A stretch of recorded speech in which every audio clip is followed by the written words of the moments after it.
Kõigepealt räägiksin oma tunnistuse, sest see on, kuidas ma suuremal ja rohkemal määral selle teemaga kokku puutusin. Ma olen küll tegelenud selle teemaga ja see on selline baasteema või vundament. Kui see ei ole paigas, siis väga kõrget ehitist ei ehita.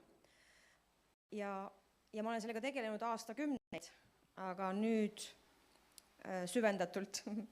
See on nagu, okei.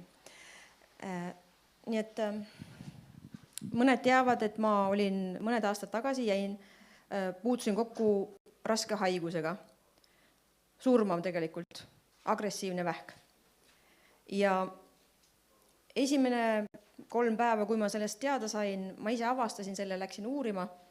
Kui ma selle sest teadmine on parem kui teadmatus, siis saad ikkagi midagi teha. Ja 3 päeva ma olin täitsa hämmingus.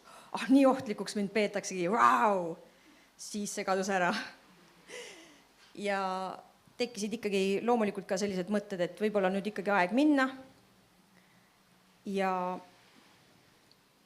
ma mäletan ühte palvet, mida ma siis uuesti palvetasin, oli see, et Jumal, kui sina oled mind ära võtmas, ma tahaksin küll oma laste jaoks jääda. Aga kui sina oled ära võtmas, siis sina teed paremini ja mul on rahu. Aga kui ei ole, siis mitte üks kurat ja põrgu ei saa mitte üht sekundit minu elust. Vot niiviisi ütlesin. Mitte üht sekundit. Ei kurat ega põrgu, ei haigus, mitte miski, mitte keegi ei saa mitte jupikest ka minust.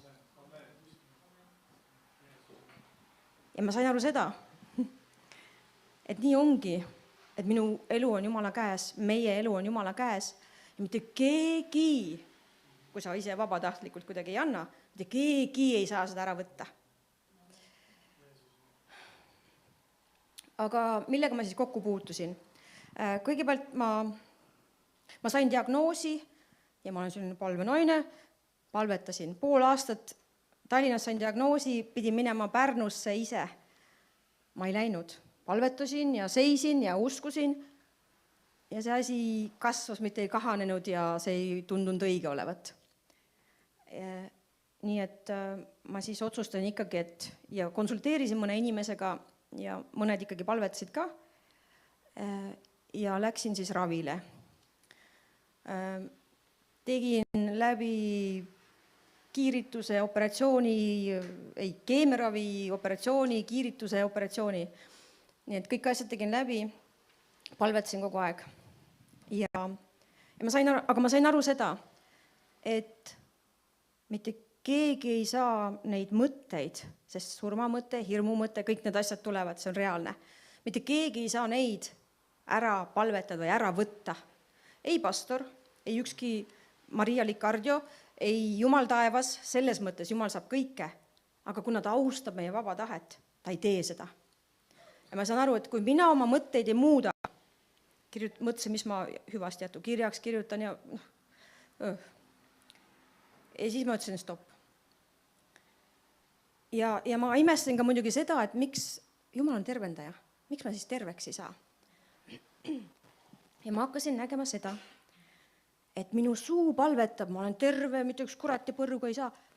Aga minu sees ütleb, ei ole, mis sa arvad endast? Et õige palju sitikas hakanud arvama endast, et sees oli üks teistsugune palve. Ja ma sain aru, et on oluline, Jumal on üldse ühtsuse Jumal ja mitte omavahel ühtsus ei ole tähtis, vaid ka hinge, vaimu ja ihu ühtsus. Et su suu ei palveta üht ja sa tegelikult teed teist. Kas su mõtted, sisekõne, palved, kõik on joondunud samasse? Kui me räägime kalibreerimisest, see on see. Kas meie oleme kalibreeritud? Sest keegi ei saa, saab palvetada küll mõtete pärast teistel, aga suur töö on ikka sinu teha.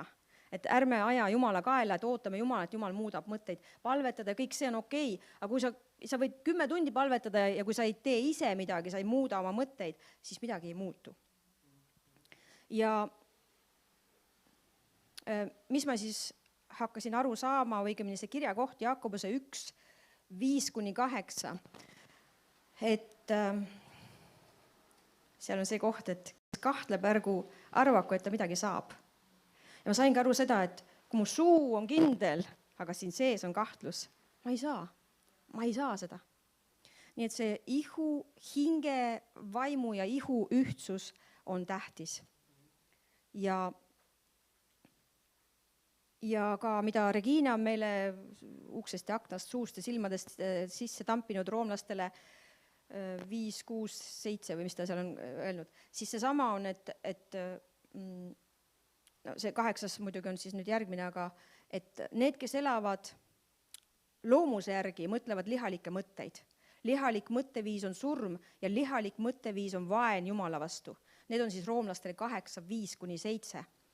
Et ma sain ka aru, et minus on see lihalik, see mingisugune muu lihalik loomus trotsib ja protestib ja mässab vaen Jumala vastu.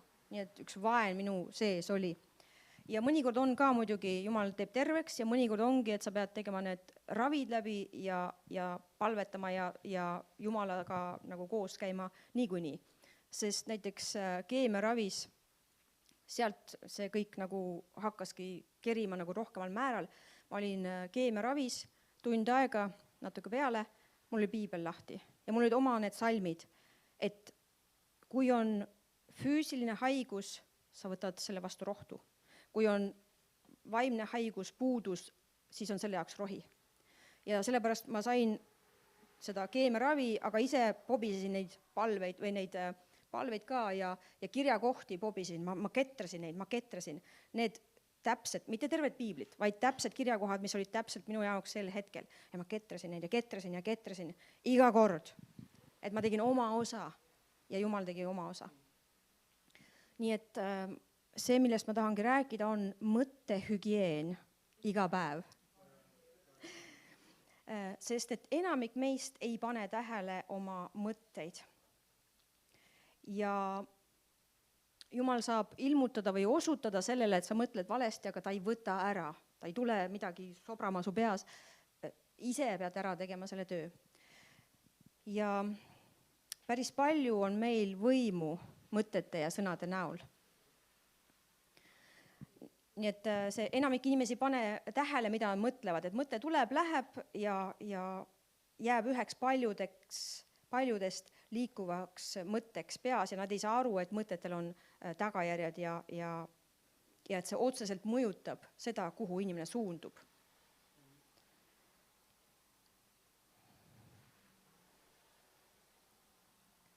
Korduvalt mõeldud mõte võib lõpuks muutuda hoiakuks, hoiak harjumuseks ja harjumus kujundab elu suunda. Nii et kui inimene hakkab mõistma mõtete kaalu oma tuleviku jaoks ja tuleviku kujundamisel, siis on ta astumas sammu küpsuse poole, samme. Küpsus ei tähenda seda, et halba mõtet ei tule, hirmu mõtet ei tule, valet mõtet ei tule, vaid mida sa teed sellega. Nii et kõigepealt on siis märka. Ma vahepeal annaksin ühe koduse töö. Kui sa ei taha seda teha, ära tee, kui teed üks kord, no võib-olla see ei anna tulemust, aga see oleks vaja nagu, või lihtsalt, et see jääks sulle meelde. Et pane omale üks kumm, käe ümber, selline laste patsikumm, mitte liiga tugev, et see ei sooniks ja, nii loll olen, lased endale vastu näppu või vastu kätt. Ja tead, see õpetab sind märkama, see lõpuks võtad selle kummi ära, aga sa juba käib sul siin ikka, et seda oleks vaja teha, kui sa ei märka oma mõtteid. Võib-olla mõni on juba väga filigraanne sellest, siis on hästi, siis ei ole vaja seda. Aga kui sa ei märka oma mõtteid, et see on lihtsalt nii tavaliseks muutunud, ma olen nii loll. Mis mõttes loll? Ja see, kui pastor rääkis pool jutlusest juba ära, et me oleme pühad. Et kui me nüüd arvame, ma olen nüüd püha ja ma arvan, et sellepärast ma olen halb, ma arvan endast liiga palju, see on just uhkus ju, eks ole. Sellepärast, et kas ma arvan, mina saan pühaks, sellepärast, et mina midagi tegin ja mina panin ja mina möllasin. Ei, see on ju Jumala armust. Kui ma ise hakkan midagi pretendeerima Jumala armuga, oma tegudega, ma jään ju kaotajaks, siis ma tõesti ei ole püha. Aga kuna Jumala arm on selle andnud. Ja võib-olla oleks hea lugeda ühe kirjakoha ka, mida ma olen endale, mida ma olen ise ketranud kogu aeg. See on korintlastele 1.30, ma ei kavatsen seda üldse lugeda. Ma kohe vaatan, milline korintlaste see on.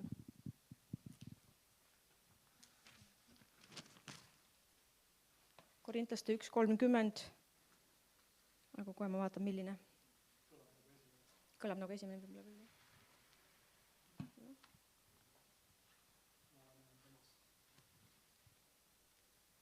Jah, esimene korintlastele 1.30.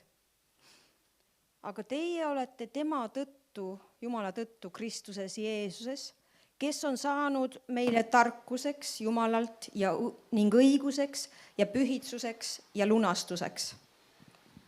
Nii et tema on saanud meile pühitsuseks, jube kõva on. Tarkuseks, jällegi sama, kui sa ütled, et sa oled loll, mõtled või ütled, et sa oled loll, siis see on ravim, see kirjakoht on ravim selle vastu. Kui sul on siis mingisugune nii-öelda haigus, vaimne haigus või puudus, siis ongi vaja võtta see kirjakoht. Kindlasti teete seda, aga ma tahan rõhutada seda mõtete tähtsust.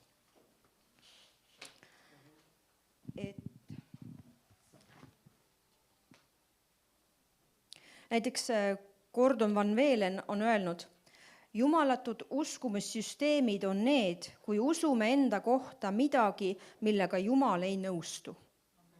Nii et, ja ma olen tulnud noorena, ma tundsin väga suurt alaväärsust ja ma olen selle teemaga, see teema päris ei lõppegi, päris täpselt, aga see on ületatud, aga ma ühesõnaga tegelesin sellega väga intensiivselt. Ja see on töö, see ei ole niiviisi, et natuke proovin. Ei, sa pead päris palju vaeva nägema sellega. Nii et kui mul tuli see alaväärsus või tõesti vaatad peeglisse, mõtled, kui kole. Ja see on ju tõde. See tundub ju tõde, eks ole. Aga see on eilne, vana tõde ja see ei ole Jumala tõde. Nii et siis ma hakkasingi manustama neid kirjakohti. Sa oled täiuslikult ilus, sul ei ole ühtegi viga, Ülemlau 4.7. Ma olen loodud Jumala näo järgi esimese Moose 1.26. Ühesõnaga, kõik need kirjakohad, mis ma manustasin neid, mitte 1-2 korda, vaid kogu aeg, kuni see saab kuni see on muutunud, kuni see ei ole probleem. Ainult üks asi on veel see, et kui sa oled mingil vaimsel tasemel ja sa võidad selle ära, näiteks alaväärsuse, kui ma toon näite, lähed edasi järgmisele tasemele, siis see tuleb uuesti krõbedamal kujul. Sa pead sellega läbima. Need on need vastuseisud, et mis perekonnas, eks ole, et kogu aeg mingid teemad tulevad, kogu aeg midagi käsi läheb katki ja et sa pead läbi minema, sa pead nendest hoolimata ikka edasi minema ja ega teist võimalust ei olegi. Nii, aga mõtetest nüüd veel.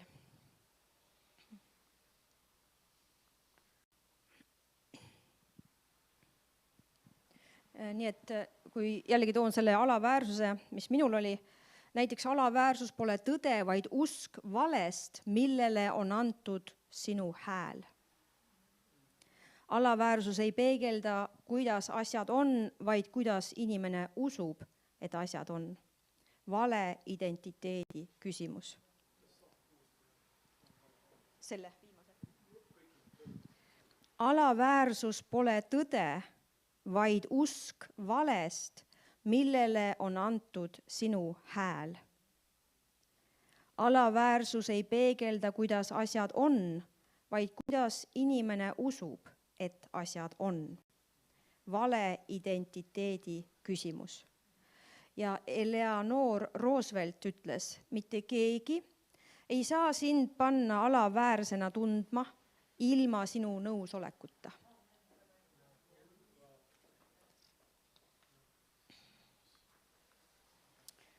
Kuidas siis mõtted üldse toimivad, miks see on oluline? Näiteks, miks see teema on oluline, mõtted on vaimukeel. Mis mõtted su peas on, see vaim sinuga räägib, mõjutab sind. Ta ei räägi, ta inspireerib, annab sulle seemne ja sina ketrad edasi. Ta ei pea midagi rohkem tegema, kui sa oled seal väga tegija selles. Nii et kui on depressiooni mõtted, siis depressiooni vaim räägib, eks ole. Siis on vaja seda vaimset sõjapidamist, aga üldiselt parem on ennetada, eks ole, kui juba mitte lasta nagu käest ära seda. Nii et kui sa näiteks oled palvetanud aastaid ja ei ole saanud seda palvevastust, siis inimesel tekib pettumus. Nüüd tuleb üks selline nõrgukene teemon inimese juurde ja ta annab sellise inspiratsiooni. Jumal on su unustanud, sa ei ole tähtis. Sa ei tule kellelegi meelde. Ja ta annab selle inspiratsiooni ja siis, kui sa ketrad seda edasi, parem on mitte ketrata, aga kui sa ketrad seda edasi, siis hakkad niiviisi mõtlema ja kui siis inimene ütleb lõpuks, ta ketrab ja ketrab seda, see saab nii tavaliseks ja ta ütleb, ei kõik, Jumal minust ei hooli, mina ei taha teda ja ma käin oma teed. See annab juba nii-öelda, see on nagu see, mitte nii värviline, aga see on nüüd see kutse tugevamale teemonile, et tema saab tulla ja saab ligipääsu sulle. Et jällegi anda inspiratsiooni ja kuna sa oled juba seal inspireeritud ja mõjutatud, siis sa ketrad seda edasi. Nüüd, kui sinu ümber on näiteks sõbranna, kes palvetab või ütleb, et kuule, ei, see ei ole küll õige asi, ja sul on hea selline atmosfäär ümber, siis teemon ütleb, keegi sind ei mõista ja eraldab sind sellest heast atmosfäärist, et sind rohkem eraldada, et sa rohkem oleksid nii-öelda selle kurja päralt. Ja miks kurjust on tänapäeval nii palju rohkem, et ongi need kurjad mõtted tõmbavad ligi teemoneid, sügavus hüüab sügavuse poole, samasugune tõmbab samasugust ja sellepärast inimeste mõtted on nii kurjad, see tõmbab, see on uksed lüüakse lahti kogu aeg nende mõtetega ja kui me siis veel räägime neid sõnu samalaadseid, siis see avab uksed teemonitele. Ja siis me oleme hädas. Sest teemon ei saa öelda vihka Jumalat, aga ta annab sulle väikse seemnekese ja siis sa ise hakkad seda ketra edasi ja teed tema töö ära. Ja samamoodi tegelikult, kui me ütleme, Jumal räägib ja Jumala hääl, see tegelikult, ma proovin seda mitte kasutada, sest tegelikult Jumal on ka sellist väga konkreetset, kui Jumal räägib, aga väga palju on sarnane sellele, kuidas teemonid annavad inspiratsiooni, ka Jumal annab inspiratsiooni ja kas sa siis lähed sellega edasi või mõtled, ma ootan, kui tuleb mingi konkreetne sõna või midagi. Et samamoodi väga palju Jumal annab inspiratsiooni, meie vaimu ja siis me kas teeme või ei tee, vastavalt sealt siis juhtuvad asjad.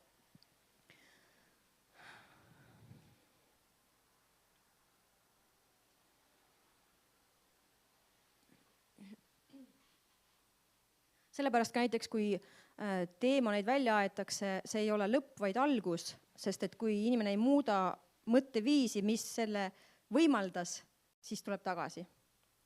On oht lihtsalt suurem. Kui inimene ei õpi vastu võtma,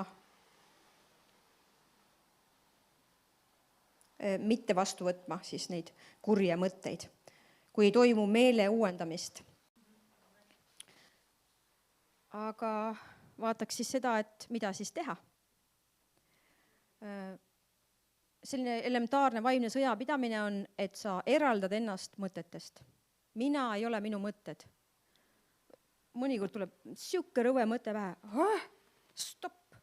See ei ole minu mõte. Kui sa nüüd ei märka seda, siis sa mõtled, oi, mina olen nii rüve ja ma olen, oi, mis mul viga on ja mis ma... Ja muidugi mõjutab ka see, kellega sa koos hängid ja kes on su ümber. Aga ühesõnaga, eralda ennast mõtetest, kui tuleb vale mõte või halb mõte. Mina pole mu mõtted. Ja vaimselt saadki tegelikult edasi minna ainult nii kaugele, kui su mõtted võimaldavad. Sellepärast on see tõsine.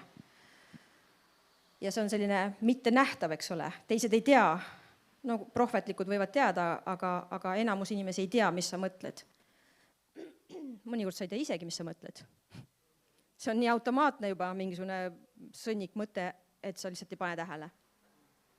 nii et järgmine samm, esimene punkt, eralda ennast mõtetest, mina pole mu mõtted. Teine on fikseeri mõte, pane tähele, see on juba pool võitu, kui sa paned tähele, selle kummiga, ping, pane tähele, mida sa mõtlesid. Siis võib-olla selline alapunkt oleks, et tühjene valest. Lase see, mida me ülistuses peaks tegema, on, et me tühjendame ennast kõikidest mõtetest, tunnetest, kõik, mis meie sees on ja täitume Jumalaga. Sest kui me oleme prahti täis, no sinna ei mahu enam midagi. Nii et 3. oleks siis vale mõte peatada. Ei, stopp. Ja kui mul on olnud, ja see on tõesti, see on vaimne võitlus, et tulevad mingid sellised tugevad mõtted, et ma olen teinud füüsiliselt ei, ma olen teinud füüsiliselt stopp, sellepärast et no niiviisi tulevad. Ja mul oli vahepeal, ma enam ei ole kasutanud, aga nooremana ma kasutasin ka sellist nippi, et tuleb mingi mõte ja ma ei taha seda ja see on korduv. See on mingisugune asi, mis tuleb ja ma ei taha seda. Siis mul olid mõeldud, vaata, sa ei saa 2 mõtet korraga mõelda ja sa ei saa 2 keelt korraga rääkida. Ma ei saa praegu rääkida eesti keeles ja inglise keeles või eesti keeles ja pühavaimu keeltes. Ma ei saa rääkida korraga. Üks tuleb valida. Nii et kui tuleb see halb mõte, mida ma ei taha, mis ei ole minu oma, siis ma hakkasin mõtlema, nüüd mul ei ole enam meeles, aga see oli ajukoor, ühesõnaga ma mõtlesin ajuosasid, kihtisid ja täpses järjestuses, mis ma jätsin endale meelde, ma kordasin seda, mis amügdala ja aju ja mis täpne järjestus oli mul seal 5 seda nimetust, need olid keerulised, ma pidin mõtlema täiega selle amügdala peale ja ma ei saanud mõelda selle mõtte peale, mis mulle sisse pressis. Nii et see oli mis mina leiutasin. Ja siis ma mõtlesin veel, et veel on planeetide nimed, kui need mingis järjestuses pähe õppida, vot siis seda tulistada niiviisi, planeete. See on, mida mina leiutasin, sest et mul oli vaja lahti saada nendest. Ja muud moodi ei saanud. Ja nii et vale mõte peatada. Stopp. Ei ole minu mõte, ei võta vastu. Enne pead siis muidugi märkama, eks ole. Nüüd 4. oleks vale mõte asenda Jumala mõttega, piiblisalmiga. Et nagu ma juba ütlesin, et füüsiline haigus, rohi, vaimne haigus, puudus või ülejääk, rohi piiblist. Ja siis, kui sa oled juba vilunud, eks ole, sa juba tead, mida sa vajad tegelikult manustada, aga see järjepidevus pidevalt, kuni see murdub. Ja see on võib-olla pikem protsess. Nii et püsivust on vaja. Nüüd siis õige või vastandmõte, sellele valele mõttele vastandmõte, õige mõte, piiblisalm, seda siis kuuluta valjult, sellepärast, et mõtted kirjutatakse üle sõnadega. Kas sa mõtled kurja mõtet ja ütled kurja, siis sa kinnitad seda. Või tuleb halb mõte ja sa ütled täpselt vastupidi Jumala sõna ja raiud seda. Ja siis korda seda järjepidevalt. Nii lihtne. Võtab aastaid aega, aga väga lihtne. Ja tsitaat, mis on omistatud Henry Fordile, ma täpselt ei oska öelda, aga tsitaat. Kas sa arvad, et suudad või arvad, et ei suuda? Mõlemal juhul on sul õigus. Nii võimas sa oledki. Ja mõnikord siis need mõtted on seotud meie minevikuga ja seal on taga emotsioon, siis on vaja, üldse kõik see asi on vaja tegelikult Jumalaga koos teha, eks ole, mitte üksi pusida, vaid Jumala ligiolu ja kõik see aitab. Nii et kui seal minevikus juhtus midagi ja sa kogu aeg korrutad seda, sa ei saa sellest lahti, kui kogu aeg ketrad lapsepõlvest, mis sul seal pahasti läks või 10 aastat tagasi abikaasa jättis su maha ja sa kogu aeg ketrad, sa elad seal 10 aastat tagasi ajas. Sest neuroteadlased ütlevad, et aju, miks mõtted on tähtsad, miks isegi uskmatud tegelevad sellega õiete mõtlemisega, sest aju ei saa aru, kas see mõte on praegu või minevikus või tulevikus, tema jaoks on lihtsalt see mõte. Nii et siis kuidas oma aju nii-öelda trikitada, ümber programmeerida. Üks parim viis on ka veel selline, mul tegelikult oleks üks, võib-olla teine osa oleks hea teha, et mul on üks vaimne relv kõige selle vastu, mis on väga võimas, mida ei räägita eriti või kui räägitakse, siis on see alahinnatud, et see on väga võimas. Just sellise olukorra jaoks, mõtete ja valeidentiteedi muutmise jaoks. Aga nii, mul läks ära.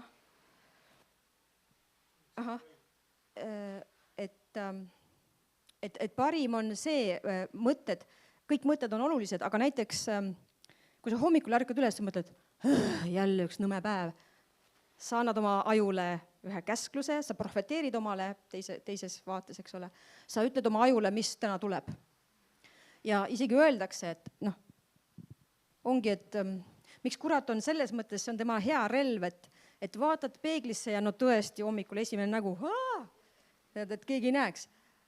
Ja siis tundubki, et olengi kole või olengi loll ja see tundubki tõde. Vot ei osanud seda matemaatika ülesannet, olengi loll. Aga tegelikult see ei ole õige, eks ole.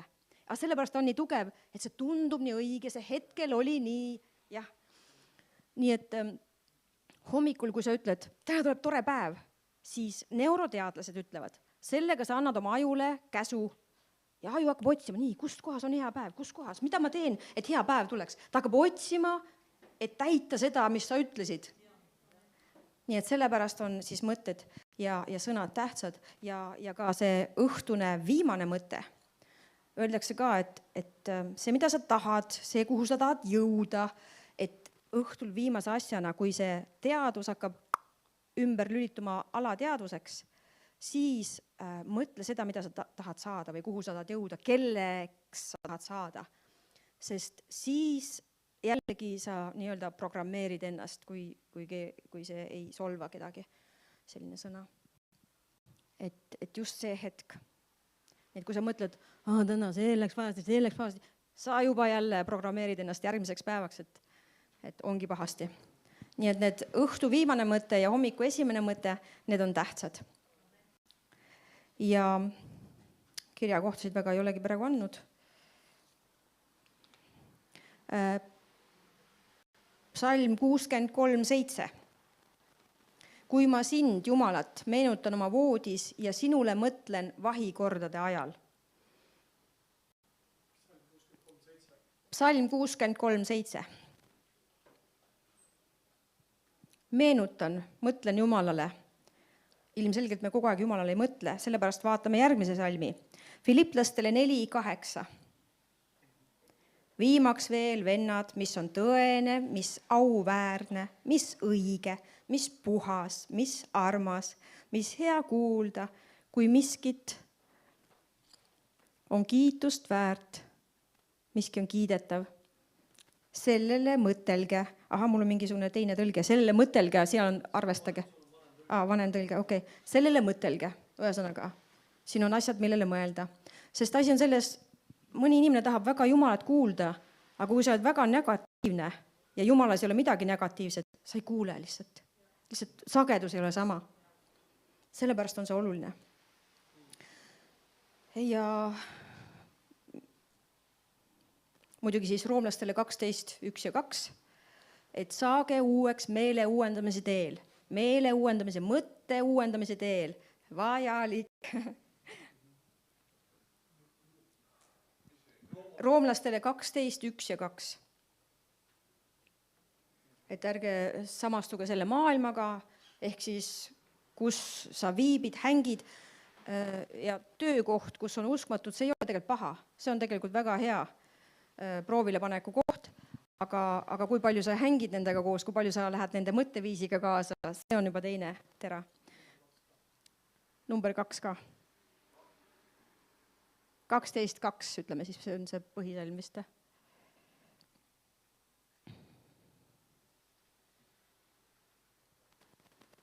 Ärge muganduge praeguse ajaga, vaid muutuge meele uuendamise teel, et te katsuksite läbi, mis on Jumala tahtmine, mis on hea ja meelepärane ja täiuslik. Ja siis ka 2. Korintuse 10:4 ja 5, mida me tõenäoliselt kõik teame, võtame vangi iga mõtte, alustades enda mõttest. ja seal on ka inglise keeles, et me 2 Korintuse 10, 4 ja 5. Et inglise keeles on seal, et valed ettekujutused kukutame ühes tõlkes. Nii et need mõtted, mis Jumala vastu, kõrkus, valed mõtted, ettekujutused, seesama, mis ma palvetasin suuga ühte, aga minu sees on midagi tõrkus vastu. Et selle me peame maha kiskuma, sellele me ei alistu, selle me tõmbame maha. Ja psalmis on muidugi väga palju neid kirjakohti, et ma meenutan issanda tegusid ja tuletan meelde ja ma uurin kõiki su töid ning mõlgutan mõttes su suuri tegusid. Psalm 77, 12 ja 13. Aga kõike ei jõua vaadata, et neid kirjakohti tegelikult on palju, on veel. Muidugi ma tahaksin hakata nüüd lõpetama, aga ma toon ka ühe teise vaatenurga, kuna mul meeldib alati erinevaid vaatenurkasid tuua. Siis see on nüüd, kui me ise saame hakkama selle asjaga. Teine vaatenurk on see, kui me oleme mingisuguse vaimu mõju all niiviisi, et me ise hakkama ei saa, siis ongi vaja kellegi teise abi. Ma räägin ka veel ühe tunnistuse oma elust. Mul oli mingi periood elus, kus mul olid teemonid sees. Sellised nõrgemad teemonid, ma tundsin, neil ei ole väga mõju, sest ma olin usklik, ma teenisin väes, Jumala ligiolu tuli teistele, inimesed said puudutatud, aga minul oli teemon. Ja see oli teemoniid, sest nad on alati koos. See oli selle tõttu, et üks minu pereliikme elustiili tõttu. Ja ma otseselt ei saanud midagi teha. Ma küll tegelesin sellega, et see elustiil saaks muudetud, aga kui ei muutunud, siis siis ma tundsin seda osa ka, kui nüüd rääkida teisest vaatenurgast. Et mõnikord oli täitsa vaikus, enne kui ma hakkasin teenima, sest ma ikka teenisin, nagu ma ei jäta, siis mingi aeg need nii tugevad mõtted tulevad sinu pähe, keegi prääksub minu peas, määk, ja ma ei saa sellest jagu. Muidugi ma kasutasin kõiki sõjarelvi, mis ma teadsin, ma ütlesin, Jumal, see ei ole minu mõte, halasta minu peale, halasta, Jumal, anna armu, see on väga hea sõjapidamise relv. Jumal, anna armu, see ei ole minu mõte, ma ei saa sellest lahti, aga ma ütlen sellest lahti, ma ei ole nõus sellega, see ei ole minu mõte. Ega see ei lõppenud, see praegsus edasi. Ja siis ma näiteks tegin füüsilist midagi ja siis palvetasin ja tegelesin väga aktiivselt ja see oli väga tugev. See oli õudne piin. Teenida selliselt, ma ei tea enam, kuidas ma seda sain, aga et enne teenimist mingid korrad, kus mul olid sellised madinad, ma tundsin, ma lähen põrgust läbi. Ja ma ise ajasin välja, ma sain vahepeal teised ajasid välja teemaid, sest ta tuli tagasi, sest elustiil ei muutunud perekonnaliikmel. Ja ma otsisin lahendusi. Ja ühel korral, kui ma sain siis vabastatud jälle, keegi prääks mu peas, mul oli nii hea oli olla. Ja ma mõtlesin, ei kõik. Ma tegin otsuse, et kui see ei muutu ja ma ei saa midagi teha, siis ma eemaldun, ma teen distantsi. Sest vabadus on mulle nii tähtis, Kristus on mulle nii tähtis, et ma ei saa sidumises elada ja teda teenida. See oli lihtsalt nii raske, oli võimalik isegi, uskumatu, aga see oli nii raske. Nii et on ka selliseid kordasid või olukordi võib-olla inimestel tõesti, kus nad ei saagi ise vabaks ja hakkama. Nii et siis on vaja kellegi abi. Aga esimene samm olekski siis, et tuvasta oma mõtted, mida sa üldse mõtled, pane kas või kirja. Isegi see on selline jällegi, mida teha ja kuidas muuta mõtteid. Pane kirja oma mõte, 100 tükki isegi soovitati. Pane kirja oma mõte, siis mõtle, kuidas ma tunnen seda mõeldes. Siis mõtle, mis vastupidi mõte oleks. Ja kuidas ma tunnen seda mõeldes ja kas see võiks olla tõde, see vastupidine mõte. Et siis kuidagi, et juurida, see on töö, see on juurimine välja endast need mõttemustrid. Ehk siis, kui sa väga palju mõtteid järjest mõtled samasuguseid valesid mõtteid, sellest tekib kindlustuseks ole. Jällegi, seal on vaja juba krõbedamat vaimset asja. Aga nüüd ma tahaksin lõpetada, aga ma tahan ühe harjutuse teha, mis otseselt ei ole sellega seotud. No ikka on, aga lihtsalt teha ühe harjutuse. Ma palun, et te paneksite kõik silmad kinni ja liigu oma magamistoas, vaata oma voodit, öökappi või peeglit või mis iganes sul on. Kui sul magamistuba pole, ükskõik mingi tuba, silmad on kinni, mine sinna tuppa. Oled seal, kas keegi on seal? Lehvita? Okei, tee silmad lahti. Palju õnne, sa liikusid vaimus. Sest mulle tundub, et inimesed mõnikord arvavad, et vaimus liikumine tähendab midagi külmavärinad, surinad, külm, kuum või midagi. Aga see oligi. Nii lihtne oligi. Kui sa tead, mis see on, ja sa oled liikunud vaimus, aga sa ei teagi. Ja sellepärast ma tahtsin seda korra teha, et see on ka, kuidas sa oma mõtetest liigud vaimsesse. Et tegelikult, kui me harjutame, ja see on harjutamist, on võimalik harjutada, et ma olen siin füüsiliselt, nii, nüüd ma olen magamistoas, siin füüsiliselt magamistoas, ja see on võimalik harjutada, et alguses võtab rohkem aega ja hiljem, et liikuda vaimsesse, sest seal vaimses on see hingamine, seal vaimses on see, kus Jumala vaim sind ümber programmeerib, sest me ei tee seda kõike ise ja me vajame Jumalat ja Jumala armu selles kõiges. Aga palvetame veel korraks, et on palvetatud küll, aga Isa Jeesuse nimel me tuleme sinu ette. Ja ma ütleme ei igasugustele mõtetele, mis ei ole sinust, igasugused mõttemustrid, uskumused, mida me oleme mõelnud ja kedranud, mis on valed, mis kurvastavad sind, mis ei joondu sinuga, mis ei ole kalibreeritud sinuga. Me ütleme lahti nendest mõtetest, kõik koos praegu. Me ütleme lahti, me sõitleme igat valet mõtet, me käsime sellel lahkuda ja minna. Ja kõik need teemonid või kes on meile infot andnud ja inspireerinud meid, mingu minema Jeesuse nimel, me viskame välja nad oma elu. Halleluuja, me võtame vangi iga mõtte Kristuse sõnakuulelikkuse alla vangi enda mõtetest alates. Isa, me täname ja kiidame sind, et sina räägid ja inspireerid meid ja me kuuleme sinu mõtteid, sest sinu lambad kuulevad sinu häält.